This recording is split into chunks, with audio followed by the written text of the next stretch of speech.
Well, hello, and welcome back to the Rewilded Wellness Podcast. I'm your host, Lydia Joy. I'm glad you guys are here for this one because this episode has been living inside me for a while now. And to be honest, Aries season felt like exactly the right time to bring it out. Aries season, we're in it right now. It's the season of the ram, the head, the initiator, the one who charges forward first, asks questions later. And whether or not you follow astrology, I think there's something kind of poetic and honestly a little telling about the fact that we're sitting down to talk about head injuries right now in the season. I want to go deep on concussions, blows to the head, and traumatic brain injury, but not in the way you've probably heard it before. I want to talk about what happens months, years after the hit to your gut, to your nervous system, your lymphatic system, your minerals, your sense of safety in your own body. And I want to talk about all the hits nobody ever counted. So, first things first, I want to start with my own story because I think it'll help you locate yours. I am an Aries moon. I also have Chiron in Aries. And I don't know, I'm sure there is something certain to these astrological placements potentially being more prone, but to head forward, lead with your skull kinds of experiences. If there is, I'm exhibit A. And I want to talk about my personal list because I think when you hear it laid out like this, you'll start doing your own inventory. So I have a lot, some that I'm not going to include here. But when I was 4.5, I fell down a flight of stairs, broke my right collarbone, and my head went into a wall and corner. Sometime when I was a kid, I don't know how old I was. I want to say like 7, 8, who knows. We had just gotten a new refrigerator and it came in a giant box, and I did what any curious child would do. I wanted to get in the box. I climbed in. I had somebody help me stand it up straight, one of my parents. And then, of course, what happened? I tipped all the way over before anyone could notice and whacked my head hard on the floor. I remember feeling very disoriented and out of it after that. Then there was the time in elementary school, I don't know what grade I was in. We had this old-fashioned metal seesaw. I don't know, I'm 51, so maybe if you're in my age range, you remember those old seesaws. They're freaking huge, and there was, like, a middle section, and my friend dared me to put my head in it. So I did. I stuck my head in between these metal bars and then unfortunately got stuck. And the school wasn't open yet. Nobody else was there. My bus always got there early. Anyway, long story short, she had to go find the nurse. Took a real long time. My head was stuck in that thing until we found someone to help me get it out. And I remember being very disoriented and woozy. And also I remember slipping on a concrete basement floor in vacation Bible school one summer, some point in elementary school as well. I remember being disoriented after that as well. I remember hitting my head on the bottom of a pool really hard at least once. I'm pretty sure I hit it on the side of the pool as well. I had at least 3 car accidents that were significant enough impact to give me some, ramifications there. Won't go into that. I guess there was another time I was 25 or 26, swing dancing, something I knew really well, doing a partner flip I'd done so many times. And I jumped into it too fast. He wasn't ready, and I landed hard directly on my head. And then in 2022, uh, you know, I was like 47 years old at the time. I had a pull-up bar and a door frame, and I had resistance bands on it. And this was me being stupid, by the way. I pulled the bands forward, which is not something I ever did before because I was just using it to help me assist a pull-up. Walked forward with them, and the bar came with it. right, and whacked me right in the back of my head. I mean, that was intense. I had someone there, someone was standing right there, saw it coming, couldn't get there in time, and he was like, "Whoa, that was intense, Lydia. You took that like a linebacker." And I didn't like pass out or anything, but that hit me like a shock, you know? I didn't think much of it. I had a lot going on that year. I moved on, and that's kind of the whole problem, isn't it? Like where we forget about these things, right? And there's ones that are like kind of cloudy for me. I'm trying to remember the details, but anyways, that tells you something there, right? So here I am, right? Someone who has spent years, studying the human body, studying the inner terrain, working with clients. And it wasn't until in the last handful of years that I started, pulling this thread, got some microbiome trainings, all this, and really started to make the connections of what all those hits might have been doing quietly, cumulatively in my system over time. And I'm not alone in this, right? Like, I feel like lately I have at least one in 4 or 5 clients that has had significant head injury somewhere in their history. Right. And of course, the things that they're wanting to work on is like what's going on with my sleep, my hormones, my anxiety, my gut, right? They're not saying my head, right? So that's what I want to get into in this episode. So here we go. Did this happen to you? We're going to get into a little bit of a spectrum here and talk about this. Um, because before we get into what a head injury actually does to your body over time, I need you to understand what counts as a head injury.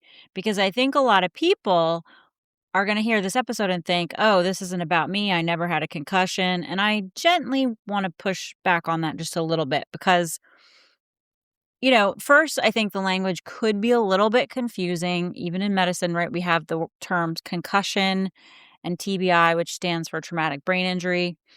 And they're kind of used interchangeably a lot of times. And that's fine because the terms are often used that way in like the literature, clinical care, all that. But what matters more than those labels is really understanding the spectrum. So, TBI severity is classified into 3 categories. We've got mild, moderate, severe, and approximately 70% of all the diagnosed TBIs are mild. Mild. Okay, that sounds reassuring until you start to understand that even when mild, a TBI often results in chronic disabilities with long lasting effects on your health and quality of life. Okay, so let me slow that down for a second. Mild doesn't mean minor. I'm going to say that probably more than once. So, what's actually happening inside your skull, right? Your brain floats inside your skull in cerebrospinal fluid, suspended, cushioned, but not like fixed. So, when force comes in, the brain moves. So there's a coup injury, and that happens when the brain slams into the skull right at the point of impact. Then there's a contra coup injury, and that's the rebound. So it's when the force is strong enough that the brain violently slams into the inside of the skull on the opposite side from the initial impact. So it's one event, 2 injury sites. And these contusions can appear after a delay of hours to a day, which is a big reason why people feel fine immediately and then maybe don't. All right. And here's one of the most, like, we don't even consider. You don't have to hit your head at all, right? We have the coup and the contra coup. Those brain injuries can occur in a car accident, even when there's no direct impact to the head, right? Because you have the forceful, sudden back and forth movement that can cause the brain to move in exactly the same way. Um, Basically, the brain doesn't just get hit once. It hits where the impact happens, and then it rebounds and hits the other side too, right? So the clinical presentations of whiplash and concussion have considerable overlap, and differentiating between the two can be kind of clinically challenging, right? So how many people were in rear end collisions and got treated for neck pain and never had anyone ask about their brain? And then there's the one that nobody talks about is the non-concussive hit. So a subconcussive brain injury results from a blow to the head. It produces no noticeable symptoms, and people might not even realize they've been injured at all because they don't have like the dizziness or the stars or anything that you would report. And yet, the scientific evidence suggests that these non concussive impacts cause subclinical traumatic brain injury, meaning changes to brain biomarkers, imaging, or function, even without any symptoms in the moment. All right. And the number that really stopped me when I was looking at this was for every concussion and like an athlete is diagnosed with, if you think about all the different sports that you're going to hit your head, right? Like soccer, for example, heading the ball, football, all kinds of things. They may experience like hundreds of additional head impacts over time that never got thought about, right?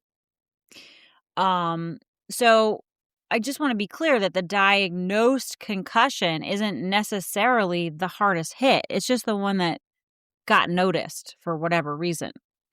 So when we talk about head injuries, we're not just talking about the one event, right? We're talking about the accumulation, right? The headers, the tackles, the hits you shook off, the ones no one tracked, but your body did. So here's the full spectrum. I'm going to keep it in plain language, right? We have severe TBI. This is where you have loss of consciousness for extended periods, maybe coma, structural damage on imaging, high impact accidents, serious falls, violence. Then we have the moderate TBI, and this is significant loss of consciousness, prolonged confusion, and possible imaging findings, right?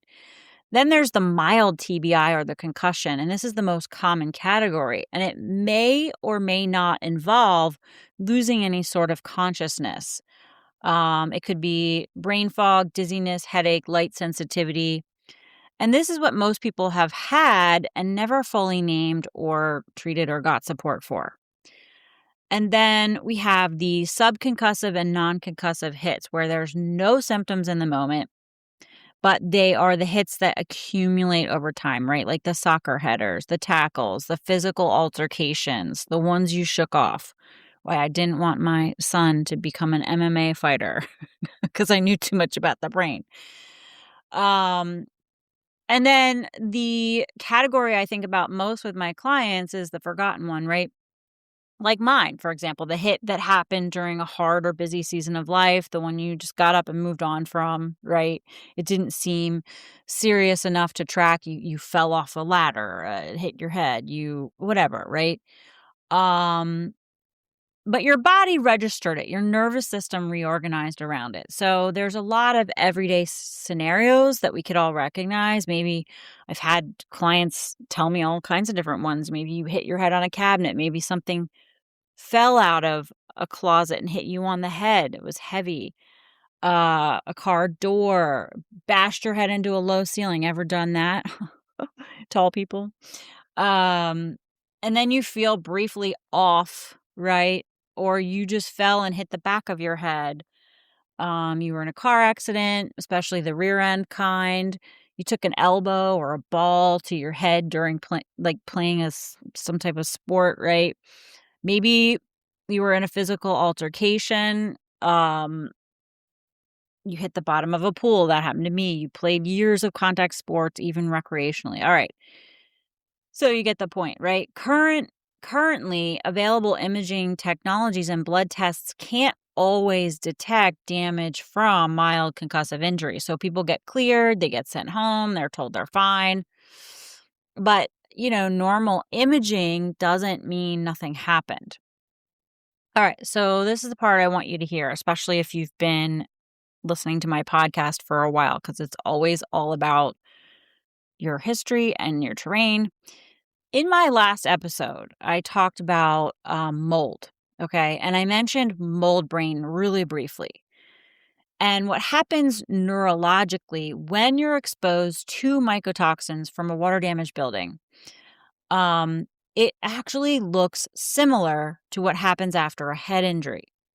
And I want to come back to that connection here because for some of you, and certainly for me, it's not one exposure, it's several, and they stack.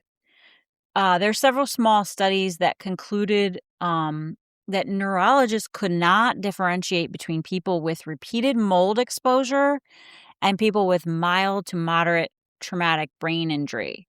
They had similar neurological and cognitive deficits.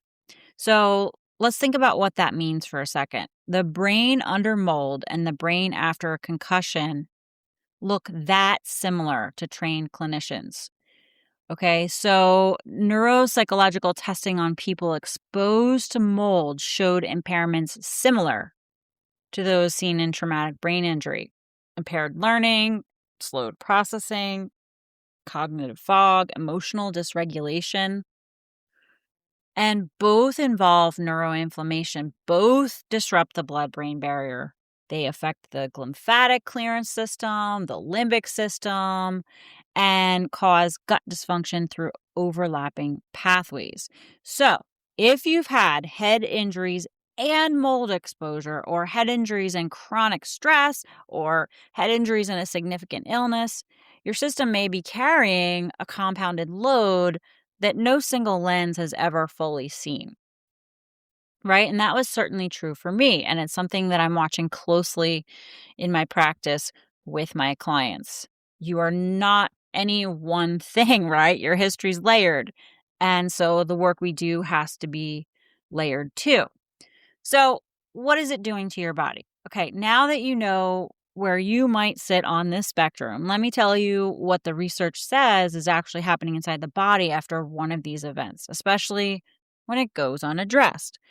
So, I want to walk you through uh, five key areas, right? We've got the gut-brain axis, the vagus nerve, the lymphatic system, limbic system, minerals, because none of these are separate stories. They're one story told through five different parts of the body. So let's talk about the gut-brain axis, because TBI is a chronic and progressive dis-ease. And so, anyone who's had it enough to know that they needed to take care of it in the moment knows that managing it requires a lot, right? We have to understand not just the brain injury itself, but the secondary effects on the peripheral organs, right? Including also the gastrointestinal tract, because your gut takes a hit when your head takes a hit. The gut-brain connection, we always have to remember that.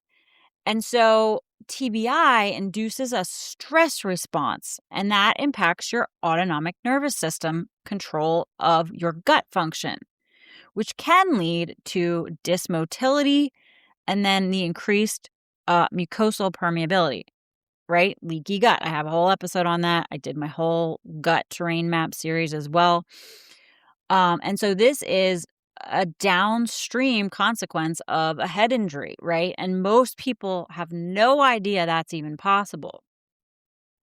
And what it does is it disrupts the intestinal barrier by increasing intestinal permeability. It initiates the translocation of bacteria, bacterial products into systemic circulation. And markers of this disruption have, been able to show up within hours of injury. So then the loop begins, right? Because the connection is bidirectional. You can get trapped in a bad feedback loop that's very difficult to break out of. So, because when gut dysfunction worsens, then the brain inflammation, which worsens gut dysfunction, is also in place. So it starts to increase, if you will. It seemingly. Does that make sense?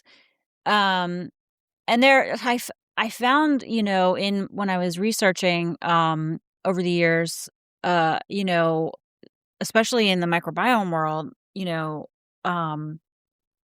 and they simply said, until your gut microbiome has returned to normal, you haven't recovered. And so this is one of the reasons why I ask about head injuries in every health intake, because someone coming in with what they feel is like a mystery digestive issues, right? I have someone right now who had a concussion in the last year, and these digestive issues that they never had showed up along the way. And they're like, this is so crazy. This has never been a part of my health history, right? Um, and then of course the dysbiosis that comes along with that. And then, people have like these food sensitivities that they're like, where did these come from? And so my question is not, did something happen to your head? Well, it is. It's like, but I want to kind of understand that story, right? And that timeline. Because it does play a role.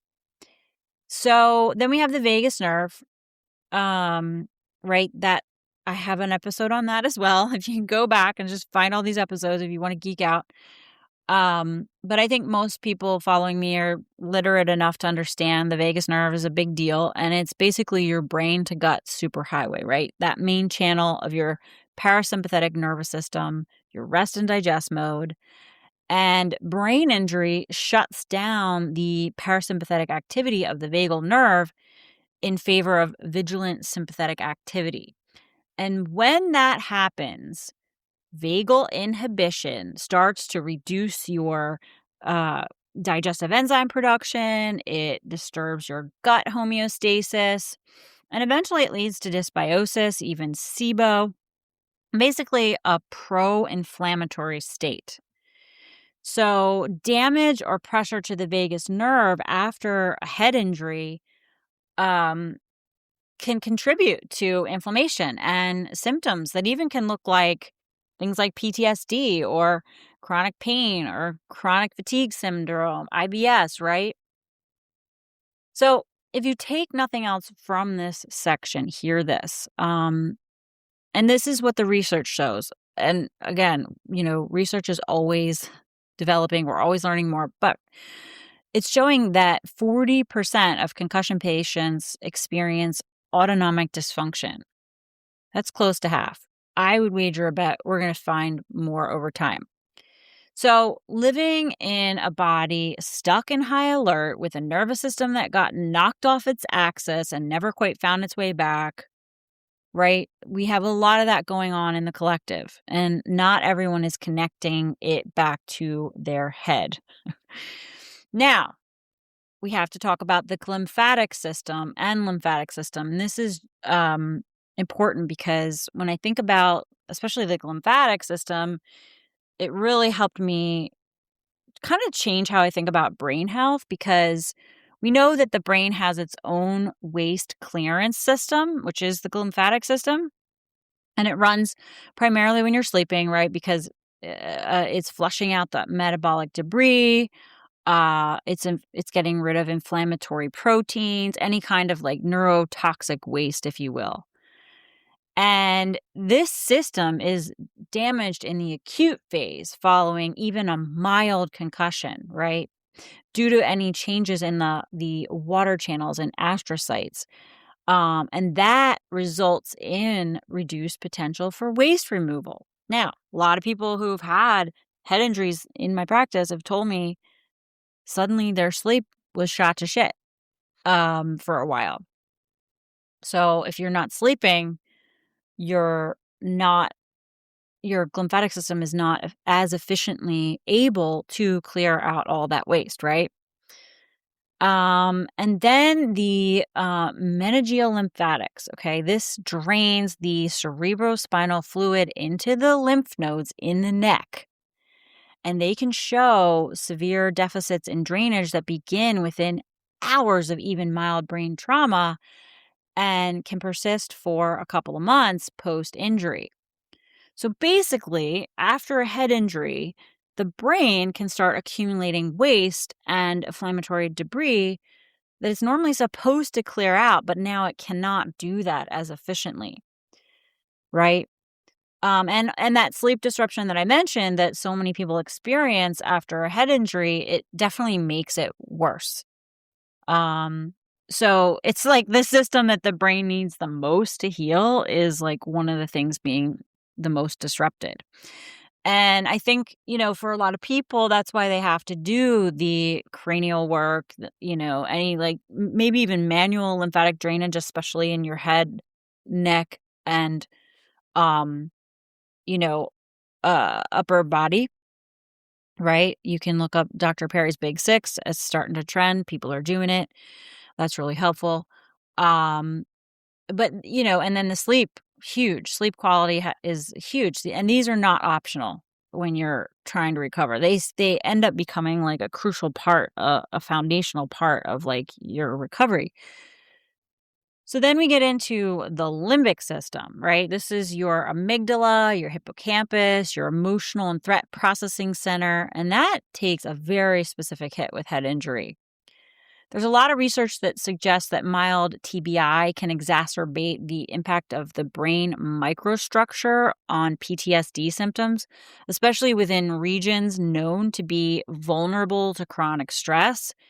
So basically, a concussion can prime your brain's alarm system to stay on, even long after the event is over. So the TBIs can cause dysregulation of these mood altering neurotransmitters, including serotonin, norepinephrine, which can induce like seemingly like PTSD symptoms, right? Can even explain things like major depressive disorders that people are experiencing. And so what this does is it shows up as like heightened emotional sensitivity, right? Like an anxiety that wasn't quite there before, or like you'll feel like your nervous system just like cannot settle.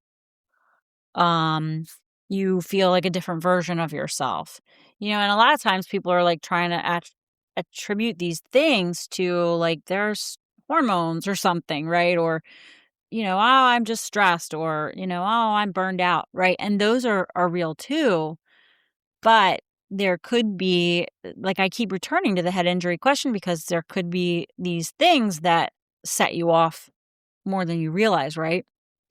And the body encodes physical trauma in the same terrain as emotional trauma. So when the limbic system is involved, that ripple effects, it just touches on everything. And then, of course, we have the mineral piece of the puzzle, right? The mineral depletion. And I want to slow that down for a second because this is like my whole world. It gets real practical. This is the most immediately actionable piece and one of the most overlooked. One of my sons just got clocked in the head. Unfortunately, he is doing a version of uh, fighting right now. And so, of course, thankfully, I know what to tell him, what to do. Um, right? So it's important to start to understand these things because we're not gonna all avoid getting our head hit, right? We can try, but you can't live in a bubble, right? So following any kind of head injury, concussion, the brain experiences a significant loss of key minerals, especially magnesium, obviously. And we know we gotta have our magnesium. It's gotta be replenished for proper healing to take place because when the magnesium drops, the brain becomes more excitable, more easily triggered, harder to calm down, right? And that ties directly into what so many people experience after a head injury, like the sleep disruption, the anxiety, the sensitivity, the nervous system that won't settle. And there's also an increased loss of zinc after a brain injury. And we know zinc is critical for cognition, memory, mood, overall repair, so many things, right? So when it drops, you lose part of your ability to recover effectively. Um, and I also I found somewhere. I'm sorry, guys, I don't remember, but I've spent so many years like touching into this over time. There's a lot of people that just um didn't have their basic micronutrient needs met after, a traumatic brain injury.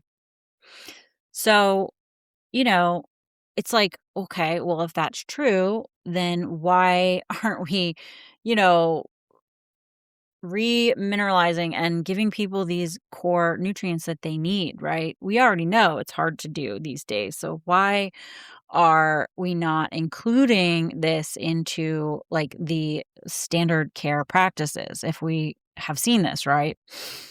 So typically if you get a head injury and you go the typical route to find that out, no one's talking to you about minerals. Like no one's talking to you about the nutrients you need. And for your body to actively try to repair, it needs them, right? And there's one more piece here that is particularly interesting to me, that I don't hear a whole lot being talked about is lithium.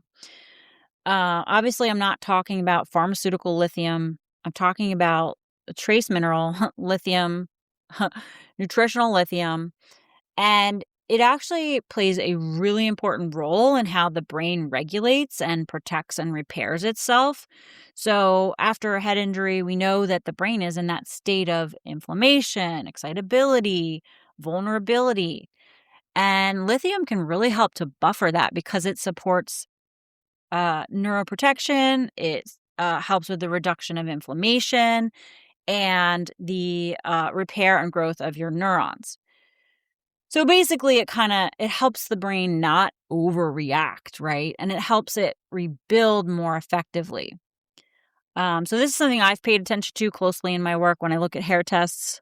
I look at a few markers. I can see like where they may have limbic system, really low limbic system um, markers, and there's a pretty significant depletion there. And it's typically in people with chronic stress, mold exposure, the head injuries. And so basically, what that ends up doing is you don't have the same buffering capacity in that state, right? So when we're looking at recovery, it's not just about what happened, right? It's about what does the system now need to feel supported enough to repair. And by golly, minerals, including lithium, are such a foundational part of that. All right, I could have gone way deeper with this, but I wanted to just give you a high level overview.